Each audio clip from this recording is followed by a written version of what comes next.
إياك نستعين اهدنا الصراط المستقيم صراط الذين أنعمت عليهم غير المغضوب عليهم ولا الضالين آمين. Alhamdulillah wassalatu wassalamu ala Rasulillah wa ala alihi wa sahbihi wa barik wa sallim. Subhanaka la ilma lana illa ma 'allamtana innaka antal alimul hakim. Rabbi shrah li sadri wa yassir li amri wahlul 'uqdatam min lisani yafqahu qawli amma ba'd. Selamat datang ke majlis Kelab Sahabat Pencinta Al-Quran yang dihormati Al-Fadhil Ustaz Haji Haris Haji Dahlan, seorang penolong pendaftar kanan MPM yang akan memimpin bacaan surah Al-Mulk dan Tazkirah Maghrib dengan pengisian tajuk bertajuk Hijrah Kerana Allah. Sebentar saja lagi. Bersama kesempatan ini, pihak kami menerima sedaya nama untuk didoakan syifa. Antara nama-nama berikut ialah Hajjah Harisan Husin yang sedang kritikal. Keduanya Rosli Darani. Ketiga Haji Sukri Muhammad. Keempat Sulastri. Yang kelima Abi Halim. Yang keenam Zaini Husin. Yang ketujuh Rahimah binti Abdullah. Yang ke-8 adalah Ustaz Muhammad Razik. Sama-samalah kita panjatkan doa buat nama-nama yang saya sebutkan tadi untuk memohon pada Allah Subhanahu Wa Taala agar diberi kesembuhan dan diringankan kesakitan buat mereka, insya-Allah. Amin. Dan seperti biasa saya ingatkan jemaah untuk berada dalam keadaan selesa dan menjaga aurat dan adab sopan. Juga mute mikrofon dan offkan kamera demi kelancaran majlis kita. Dan kepada yang mengikuti hingga ke akhir majlis, berilah ucapan salam dan terima kasih. Selepas moderator menutup majlis. Tanpa membuang masa, saya serahkan majlis ini kepada Ustaz Al-Fadhil Ustaz Haris. Silakan Ustaz. Assalamualaikum warahmatullahi taala wabarakatuh dan selamat malam semua. Kita mulakan dengan istighfar dan umul kitab sebelum kita baca surah Mulk, muka surat 562. Astaghfirullahalazim alladzi la ilaha illa huwal hayyul qayyum wa atubu ilaih. Astaghfirullahalazim alladzi la ilaha illa huwal hayyul qayyum wa atubu ilaih. Astaghfirullahalazim alladzi la ilaha illa huwal hayyul qayyum wa atubu ilaih. Ila hadratin Nabi Mustafa sallallahu alaihi wasallam wa kafatil anbiya wal mursalin wa ala alihi wa sahbihi ajma'in wa an walidina wa jami'il muslimin wal muslimat wal mu'minin wal mu'minat bi sirri Fatihah.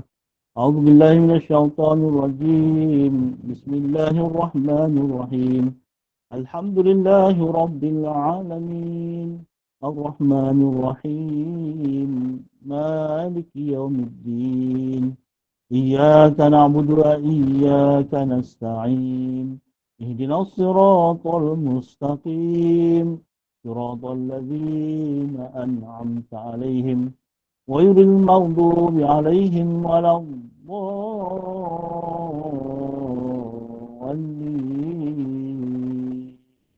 آمين. أعوذ بالله من الشيطان الرجيم. بسم الله الرحمن الرحيم.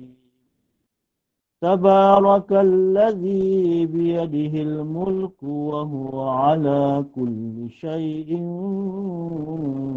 قدير.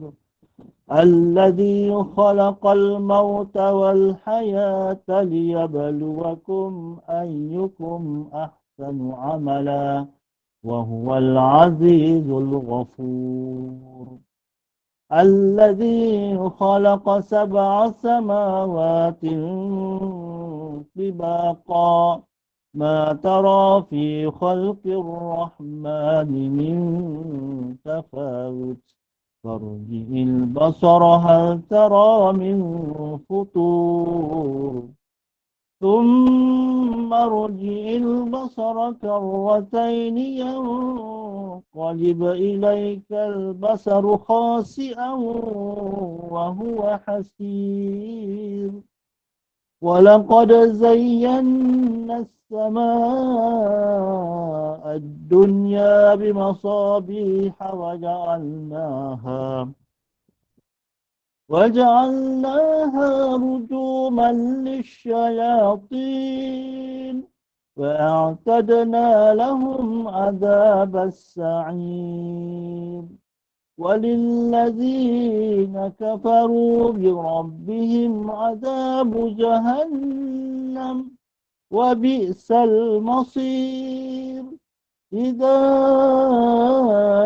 ألقوا فيها سمعوا لها شهيقا وهي تفور تكاد تميز من الغيظ كلما ألقي فيها فوج سألهم خزنتها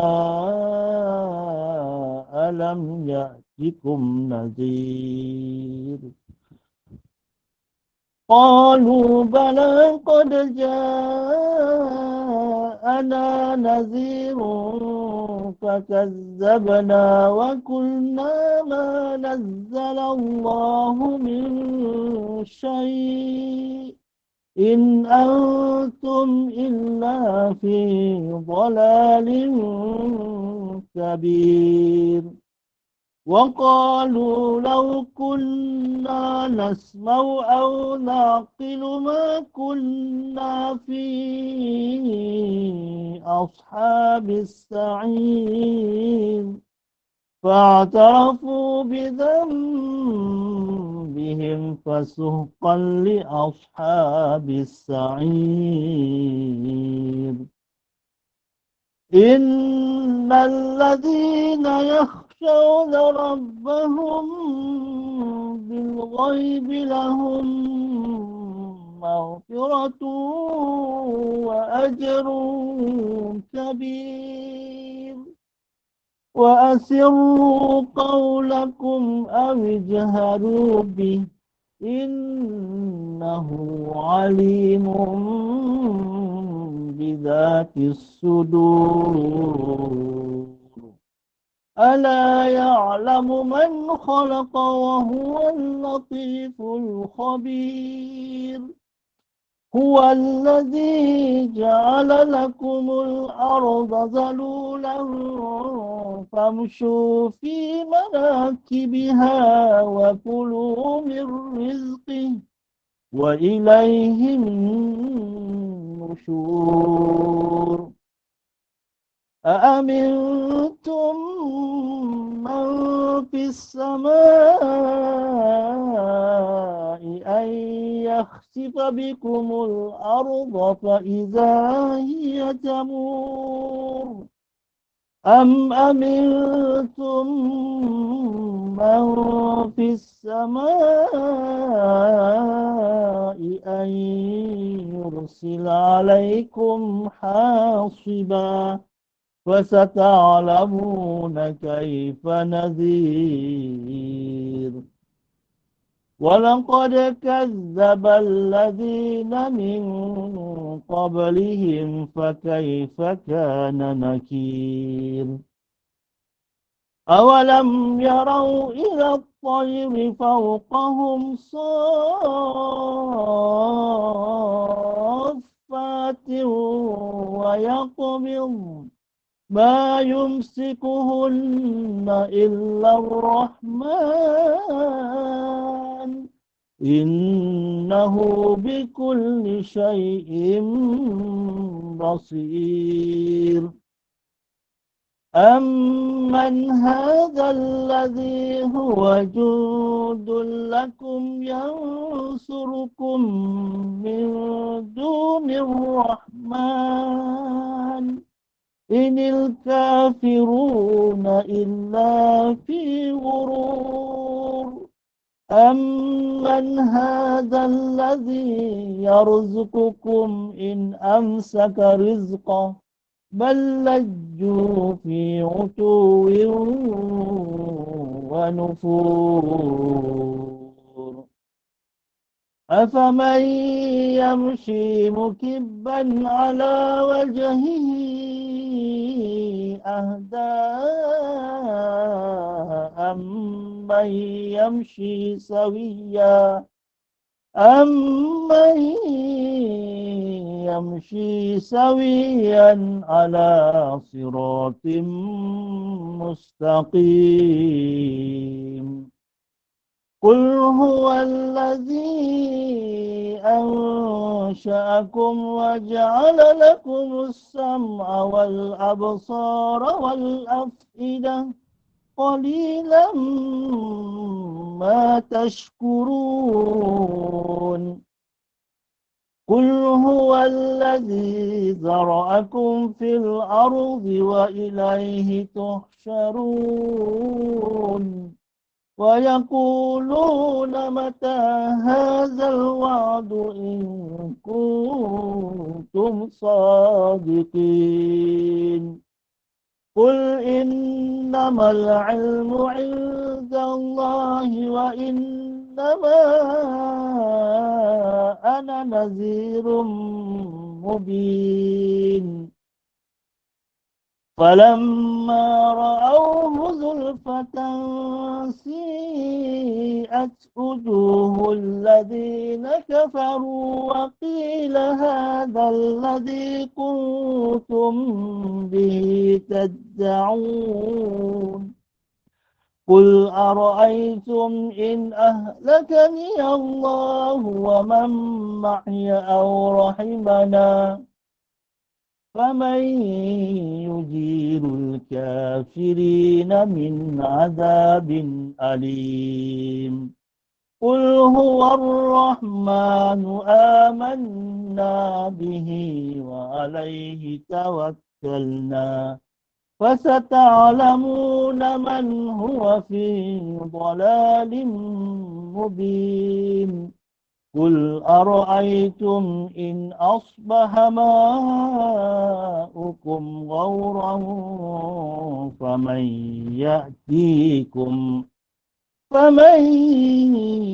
يأتيكم بماء معين.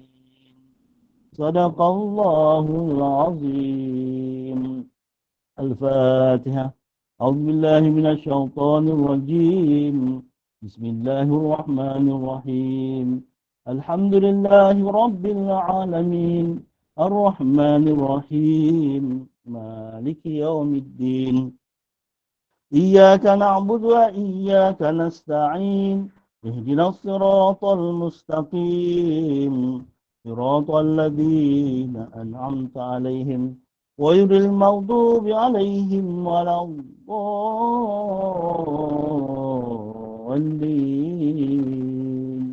آمين. أعوذ بالله من الشيطان الرجيم. بسم الله الرحمن الرحيم. الحمد لله رب العالمين والصلاة والسلام على أشرف الأنبياء والمرسلين وعلى آله وصحبه أجمعين. اللهم اغفر لنا ذنوبنا ولوالدينا وارحمهم كما ربونا صغارا.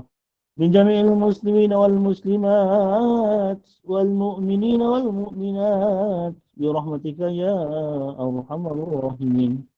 اللهم جملنا بالعافية والسلامة وحققنا بالتقوى والاستقامة وأعذنا من موجبات الندامة في الحال والمال إنك سميع الدعاء.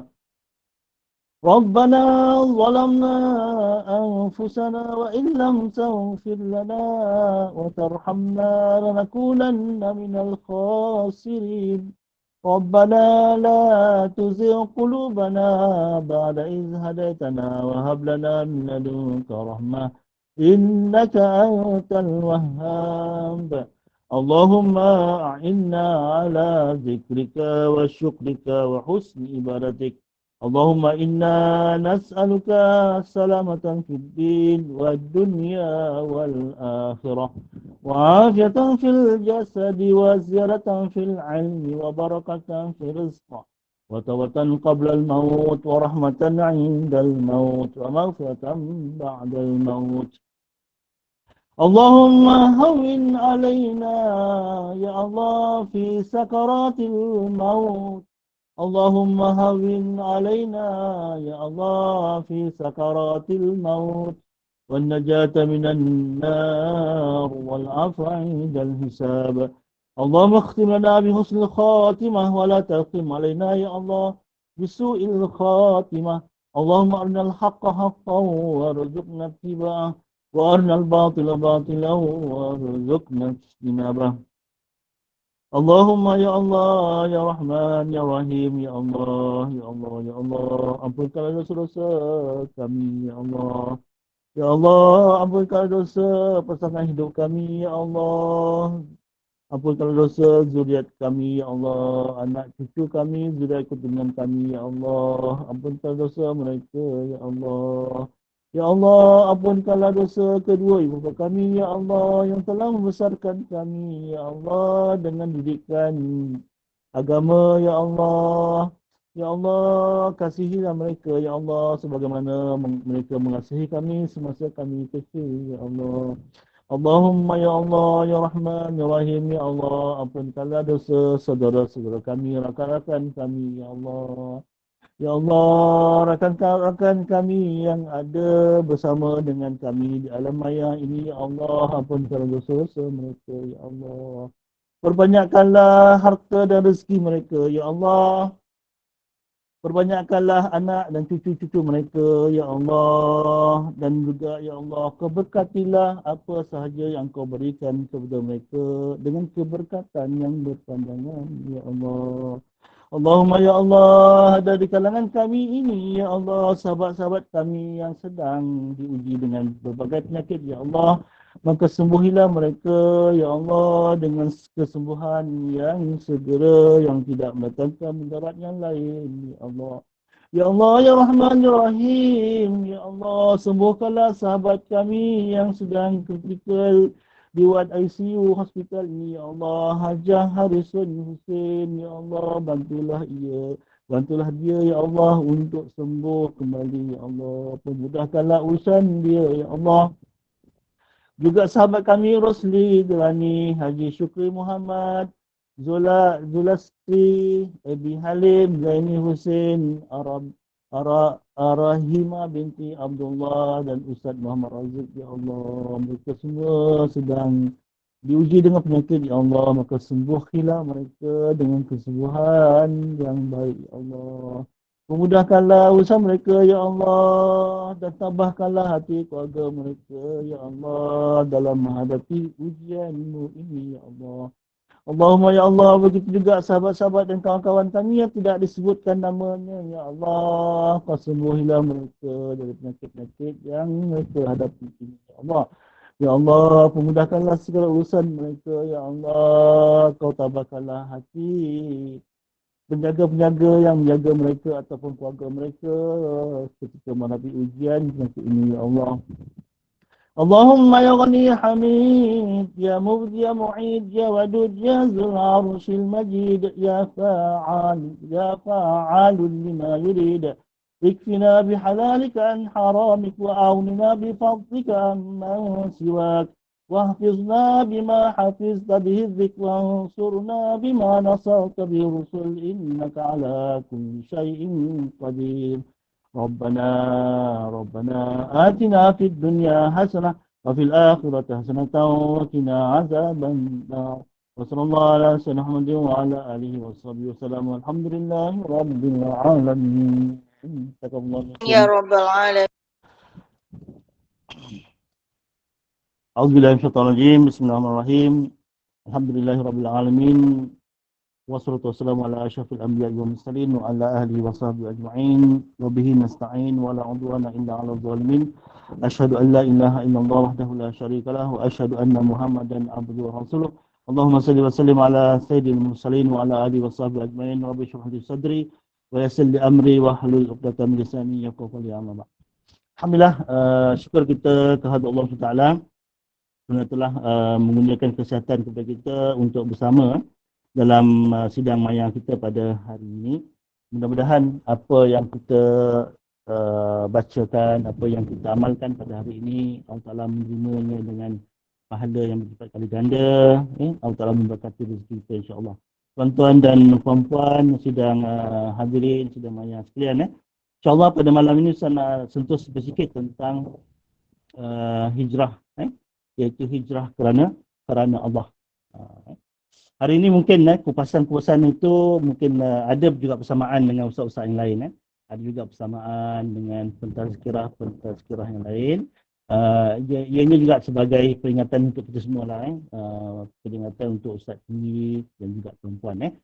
Sebagaimana Allah SWT telah menyebutkan dengan firman-Nya dalam ayat yang ke-100 surah An-Nisa, A'udzubillahi minasyaitonirrajim.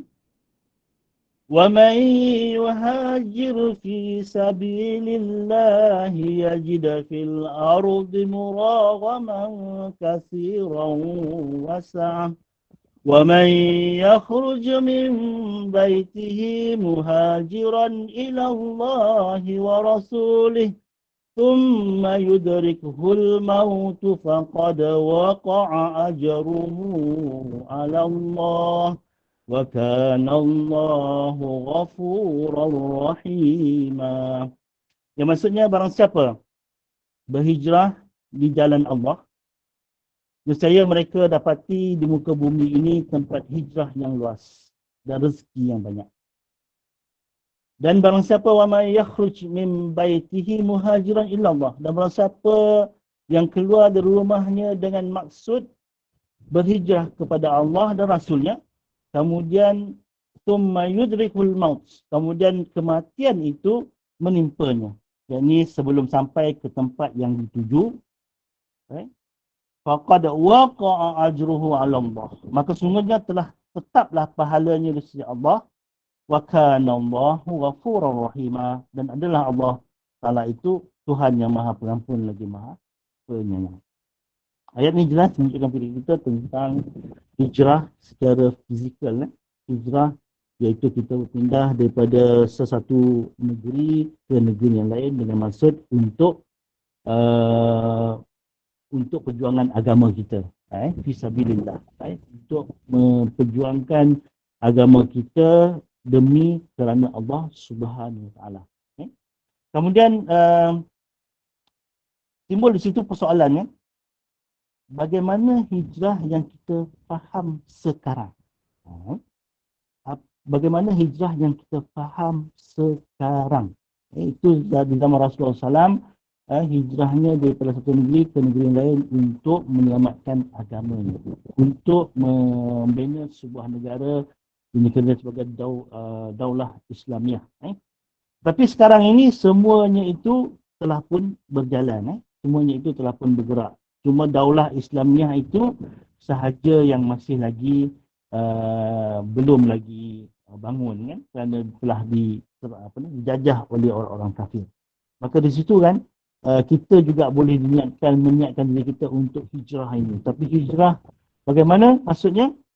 Adakah kita nak pindah ke Arab Saudi untuk membetulkan agama kita, ataupun kita kena hijrah ke negara yang lain, contohnya Thailand dan sebagainya, untuk kita mempertekatkan dakwah kita, ataupun bagaimana? Itu menjadi persoalan kepada kita lah, yang berkaitan dengan bagaimana kita nak berhijrah. Oleh itu datanglah satu kitab yang namakan Fiqh Al-Hijrah. Dalam kitab ini yang membicarakan tentang hijrah, dalam kitab Al-Mawsu'ah Al-Fiqhiyah. Dalam kitab ini membahagikan hijrah itu kepada beberapa jenis. Dan juga ianya ditetapkan dengan kenyataan daripada Imam Ibn Daqiq Al-Ain. Iaitu nama perkataan hijrah itu kata beliau, ada beberapa perkataan yang kita boleh fahami. Yang pertamanya iaitu hijrah pertama, iaitu ke Habsyah, iaitu hijrah ke Habsyah. Ketika golongan kufar menyakiti para sahabat Nabi SAW. Itu hijrah yang pertama. Hijrah ke negeri Habsyah. Hijrah yang kedua pula ialah hijrah Rasulullah SAW dengan Sayyidina Abu Bakar As-Siddiq daripada Mekah ke Madinah. Itu hijrah yang kedua. Kata Ibn Daqiq dalam kitab yang kita sebutkan tadi. Kemudian yang ketiga, hijrah Yang ketiga pula ialah hijrah pelbagai kabilah dan kaum kepada Nabi SAW untuk mempelajari hukum syarak. Kemudian pulang ke halaman masing-masing dan mengajar kepada kaum mereka sendiri. Itu hijrah yang ketiga. Kemudian hijrah keempat ialah hijrah bagi siapa yang memeluk Islam di kalangan penduduk Mekah, datang mengunjungi Nabi SAW, kemudian pulang semula ke Mekah. Itu hijrah yang keempat. Kemudian hijrah yang kelima iaitu sesiapa yang berhijrah daripada segala larangan Allah Subhanahu Wa Taala. Itu yang kita boleh lihat dalam Ihkam Al-Ahkam, dalam kitab Ihkam Al-Ahkam juga, halaman 1 hingga 11. Dan juga dilihat, kalau kita lihat dalam risalah At-Tabukiyah, yang mana Imam Ibn Qayyim Al-Jauziyah menyebut kepada kita hijrah itu ada dua. Hijrah itu ada dua.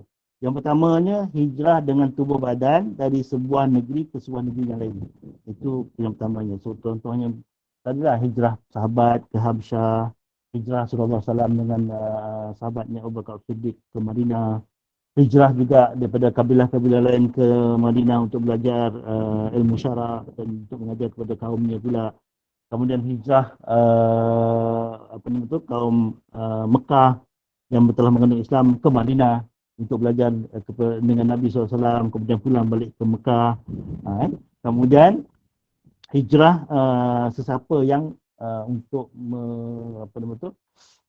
mengelakkan ataupun berhijrah daripada segala larangan Allah Subhanahu Wa Taala. Itu hijrah yang disebutkan hijrah tubuh dari sebuah negeri ke sebuah negeri lain. Itu kata Imam Ibn Qayyim Al-Jauzi. Kemudian yang kedua pula kata Imam Ibn Qayyim, hijrah dengan hati. Hijrah dengan hati kepada Allah dan Rasulnya. Iaitu hijrah yang mengandungi daripada dan kepada. Hijrah yang mengandungi daripada dan kepada iaitu hijrah dengan hatinya daripada cinta selain Allah kepada cintanya kepada Allah Subhanahu Wa Taala. Ataupun hijrah daripada ubudiyah selain Allah kepada ubudiyah kepada Allah. Itu adalah hijrah hati. Maksudnya di sini, kemungkinan kita boleh juga hijrah secara tubuh badan, mungkin daripada KL ini ke Kedah ataupun ke Perak, untuk memperbaiki iman kita ataupun dakwah kita, memperbaiki agama kita. Kita boleh laksanakan dengan niat kerana Allah Taala, iaitu daripada kita sebutkan daripada dan kepada. Daripada iaitu daripada cinta selain Allah kepada cinta kepada Allah. Tapi kita cuba lihat niat hijrah kita sekarang macam mana. Kita cuba lihat niat hijrah kita sekarang macam mana. Biasanya lah kita dengar hijrah kita ini daripada hidup susah kepada hidup senang. Contohnya iaitu daripada miskin kepada kaya. Itu biasanya kita akan usahakan. Kemudian daripada maju dalam bidang yang diceburi, iaitu daripada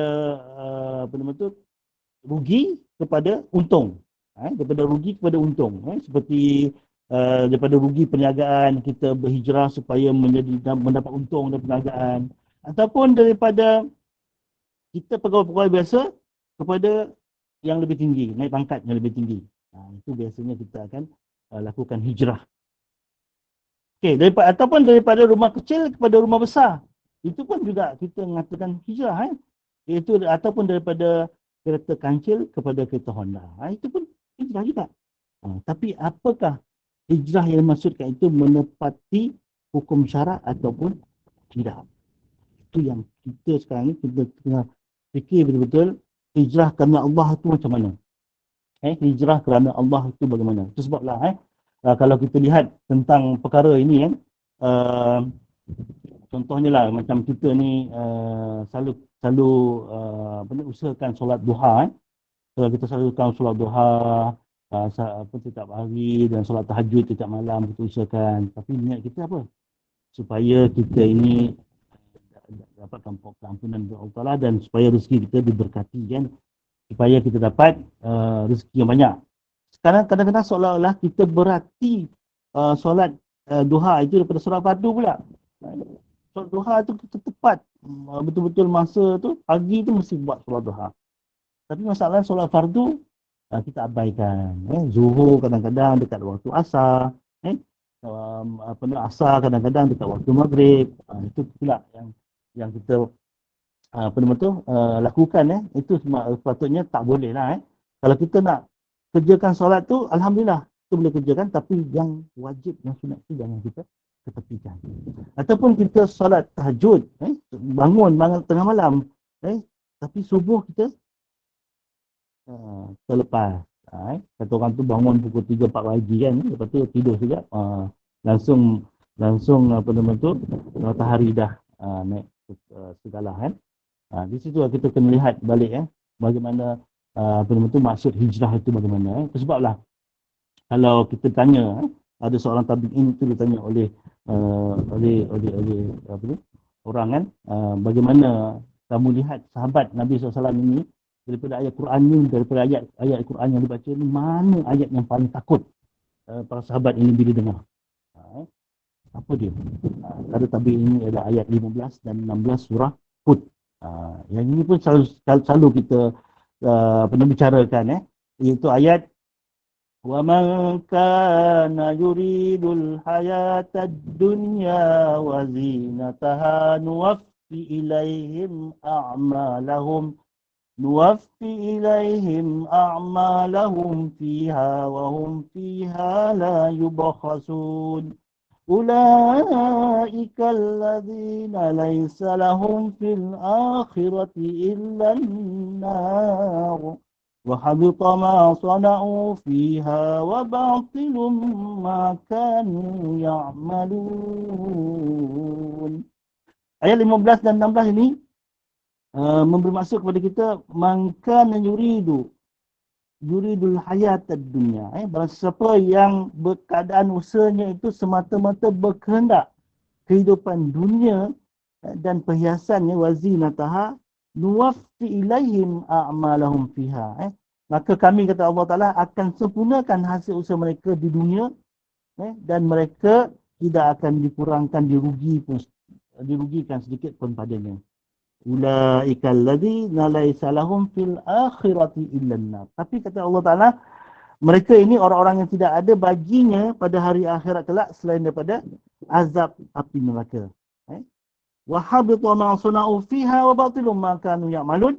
Dan pada hari itu gugurlah apa yang mereka lakukan, dan batallah, sia-sialah apa yang mereka kerjakan. Inilah yang disebutkan oleh Abdul Rahman, sahabat Nabi SAW, Sayyidina Abdul Rahman bin Auf. Bila membaca ayat ini, beliau akan menangis dan menyenangkan bahawa kemewahan yang beliau dapat ini seolah-olah Allah Ta'ala dahulukan daripada nikmat syukurnya. Itu yang Abdul Rahman bin Auf sangat takut. Yang mana kekhawatiran dengan kenikmatan dunia ini dia ibaratkan sebagai nikmat akhirat yang disegerakan. Sehingga kelak di akhirat tidak dapat lagi nikmat-nikmat tersebut. Itu yang sahabat Nabi SAW apabila mendengar ayat ini, mereka akan menangis. Itu sebab kita selalu sebut auzubillah min zalik, daripada kemewahan ataupun rezeki kita dapat ini, hendaklah kita betulkan niat kita, luruskan niat kita. Jangan kita jadikan duha kita itu jalan dengan ukuran sebagai bertambahnya rezeki kita. Duha kita jangan diukur dengan bertambahnya rezeki. Itu yang pertama. Dan juga tahajud kita jangan diukur dengan majunya bisnes kita atau majunya perniagaan kita. Dan juga sedekah kita jangan diukur dengan mewahnya rumah dan kenderaan kita. Memanglah bila kita banyak sedekah, rezeki akan diberkati, dia akan bertambah sebagainya kan. Tapi jangan kita nyatakan bahawa kita beramal itu adalah kerana untuk mendapat rezeki yang lebih. Ataupun bila dapat keampunan Allah Ta'ala, maka kita mudah untuk dapat rezeki yang lebih. Jangan takut nanti kita dikelirukan dengan amal soleh yang bagaimana. Amal soleh kerana dunia ataupun amal soleh kerana Allah SWT untuk negeri akhirat kita. Sebablah kalau kita bandingkanlah dan ukurkan ibadah yang kita kerjakan ni hendaklah ukurkan dengan para sahabat Nabi sallallahu alaihi wasallam, yang mana seberapa bagus duha, tahajud dan sedekah sahabat Nabi itu, kalau nak bandingkan dengan kita kan, yang mana kalau kita lihat kan, banyak juga di kalangan para sahabat Nabi ini tidak hidup dengan mewah, ataupun mereka itu tidak hidup dalam kemewahan. Kalau kita banding sahabat Nabi pun miskin-miskin juga kan. Mereka ini tahajud, duha dan sedekahnya hebat juga. Tapi macam mana aku ini bila dah melakukan tahajud, duha ni aku banyak rezeki. Di situ kita kena lihat bahawa rezeki itu takut rezeki akhirat yang didahulukan untuk kita. Kita banyak betul istighfar, ya Allah ampunkan dosa-dosa aku, ya Allah jika rezeki ini engkau beri kepada aku, ya Allah berkati, ya ampunkan dosa-dosa aku, ya Allah. Di situ kita kena lakukan amanah rezeki kita, iaitu apa? Sedekah dan juga zakat. Wajib itu zakat dulu. Bila kita dapat tu, itu kita fikirkan nak tingkatkan amalan kita dengan harta kita, hendaklah kita zakatkan. Sebagaimana kita lihat sahabat Nabi SAW, Amirul Mukminin Sayyidina Umar bin Al-Khattab, bagaimana kehidupannya tidak mewah. Amirul Mukminin Umar Al-Khattab ini kehidupannya sangat miskin. Itulah kalau kita juga lihat, kalau kita lihat ukuran kejayaan, semua kerana banyaknya amal ibadah itu, maka tentulah kita akan fikir, orang kafir ni dah tentu tak berjaya kan. Tapi kita lihat orang kafir ni berjaya semua. Mereka duha ke, mereka tahajud ke, mereka sedekah ke. Itu kadang-kadang kita fikir, rupanya tidak. Semua itu adalah kurniaan Allah Ta'ala. Mudah-mudahan orang yang berduha, mengerjakan duha, tahajud itu rezekinya lebih barakah. Barakah itu kita nak. Bukan banyaknya itu. Sedikitnya dapat dibagi-bagikan. Banyaknya dapat zakat dan sedekahkan. Itu yang kita nak. Tuan-puan. Sebablah kalau kita lihat niat kita ini, hendaklah kita niatkan betul-betul, luruskan betul-betul. Dan bila kita kerjakan duha itu adalah untuk sedekah kepada ruas sendi kita yang 360. Ruas sendi kita yang 360 ni, ya Allah, kau telah kurniakan aku nikmat ini, ya Allah. Lalu kita kerjakan duha untuk kata orang itu sebagai sedekah untuk 360 ruas sendi kita. Dan juga niatkan tahajud kita itu adalah sebagai ibadah tambahan menutup apa yang kurang daripada ibadah-ibadah kita yang lain. Allah Ta'ala, ya Allah, aku kerjakan tahajud ini, ya Allah, supaya aku dapat menutup kekurangan ibadah wajib aku yang lain. Dan juga sedekah ini kita niatkan untuk memadamkan segala sifat buruk, ego dalam diri kita, sombong dalam diri kita. Dengan sedekah itu kita dapat kata orang tu untuk memadamkan segala sifat-sifat yang buruk ini.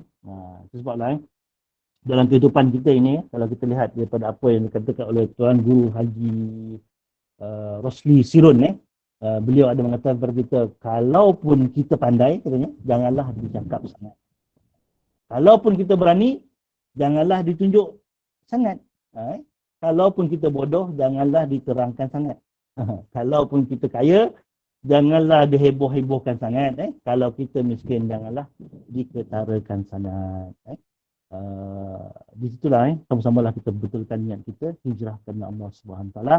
Mudah-mudahan hijrah kita untuk memperbaiki agama kita, memperbaiki keluarga kita, supaya menjurus kepada kata orang tu amalan Rasulullah SAW dan para sahabat. Mudah-mudahan niat itu diterima oleh Allah Subhanahu Wa Taala. Untuk itu Ustaz, berterima kasih kepada semua lah, sahabat-sahabat Maya ini yang sudi dan selalu bersedekah kepada program-program kita di dalam Spark ini. Mudah-mudahan Allah Ta'ala memberkati rezeki tuan-puan. Dan juga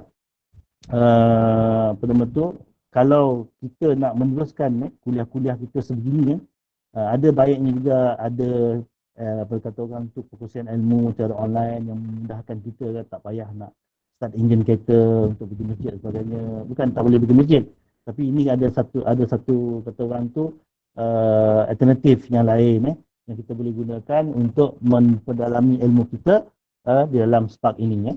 Maka di situ kan saya mengalu-alukan kepada tuan-puan untuk sama-sama kita meneruskan sedekah kita. Tak banyak, kalau tuan-puan bagi RM5, RM2 pun kita terima. Tapi dengan jumlah orang yang ramai menginfak itu, maknanya di situ kita boleh mengukuhkan kata orang tu benda yang sedikit menjadi lebih kukuh. Seperti lidi, bila banyak itu dia akan menjadi kuat. Begitulah kita kan. Bila kita bersama tapi dengan jumlah yang sedikit dalam 20-30 orang yang saling impak, itu kita akan, walaupun banyak yang impak tu, tapi dengan jumlah orang yang sedikit tu dia tak seperti kekukuhan macam lidi tu. Kita nak semua orang membantu kita ni menginfakkan niat kerana Allah Ta'ala untuk majlis-majlis ilmu yang sebegini yang memberi manfaat kepada semua orang. Semua orang. InsyaAllah pahalanya akan mengalir kepada kita semua. Kita niatkan kerana Allah Ta'ala. Dengan itu saya serahkan kepada Puan Zainal untuk meneruskan majlis.